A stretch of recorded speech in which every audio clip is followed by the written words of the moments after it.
আসন্ন ইউনিয়ন পরিষদ নির্বাচনকে সামনে রেখে মানিকগঞ্জের ঘিও সিংজুরি ইউনিয়নের চেয়ারম্যান প্রার্থী হিসেবে গণসংযোগ চালিয়ে যাচ্ছেন বিএনপি নেতা মোহাম্মদ রফিকুল ইসলাম রফিক।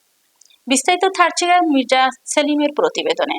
বদলে যাও বদলে দাও এই প্রতিপাদ্যকে সামনে রেখে মাদকমুক্ত সিংজুরি ইউনিয়ন গড়ার প্রত্যয় নিয়ে নির্বাচনী মাঠে নেমেছেন মানিকগঞ্জের সিংজুরি ইউনিয়ন পরিষদের চেয়ারম্যান প্রার্থী এবং বিএনপির যুগ্ম সাধারণ সম্পাদক মোহাম্মদ রফিকুল ইসলাম।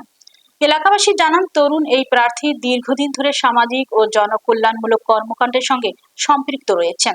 তার বাবা মরহুম সিরাজ মুন্সি বালিয়া বাধা মসজিদে কয়েক যুগ ধরে বিনা পারিশ্রমিকে ইমামতি করেছেন। বাবার আদর্শ অনুসরণ করে জনসেবায় নিজেকে নিয়োজিত রাখতে চান রফিকুল ইসলাম রফিক। রফিক বলেন, আমি নির্বাচিত হলে সিংজুরি ইউনিয়নকে মাদক মুক্ত একটি আধুনিক ও জনবান্ধব ইউনিয়নে পরিণত করতে চাই। জনগণের মতামতকে সর্বোচ্চ গুরুত্ব দিয়ে সবার জন্য সমানভাবে উন্নয়নের সুযোগ নিশ্চিত করাই হবে আমার লক্ষ্য। তিনি আরো বলেন, জনগণের আস্থা ও সমর্থন নিয়ে ইউনিয়নের সার্বিক উন্নয়ন, সুশাসন এবং জনসেবামূলক কার্যক্রমকে আরো গতিশীল করতে তিনি কাজ করে যেতে চান। আসসালামু আলাইকুম কাকা, এই যে পার হয়ে আসলেন, টাকা তো নিল না, কারণ কি? চেয়ারম্যান প্রার্থী টাকা নিতে মানা করছে। কি নাম ওনার? রফিক। রফিক বলছে যে খেয়াঘাটে আপনারা টাকা নিয়েন না। এতে আপনারা খুশি না? কি নাম আপনার?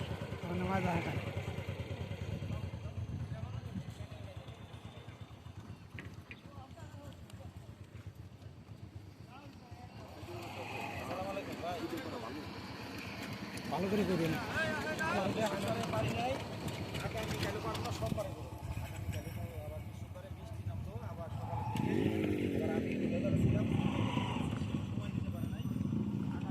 এই রাস্তাঘাট সংস্কার এবং পুনর্নির্মাণ করেছেন, এই ব্যাপারে আপনি অবগত কিনা?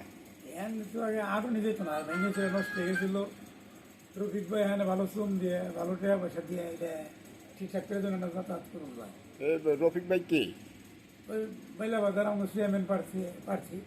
সামনে যে ইউপি নির্বাচন, খুব ভালো লোক, চেয়ারম্যান পদপ্রার্থী। হ্যাঁ খুব ভালো লোক, ভালো লোক না? বহুত দিন ধরে। ভাই আসসালামু আলাইকুম। ওয়ালাইকুম আসসালাম। এই যে আমি আসলাম, আমি সহ আরো অনেক জনসাধারণ খেয়া পারাপার হয়ে আসলো, কিন্তু এরা টাকা পেল না। এটা আমাদের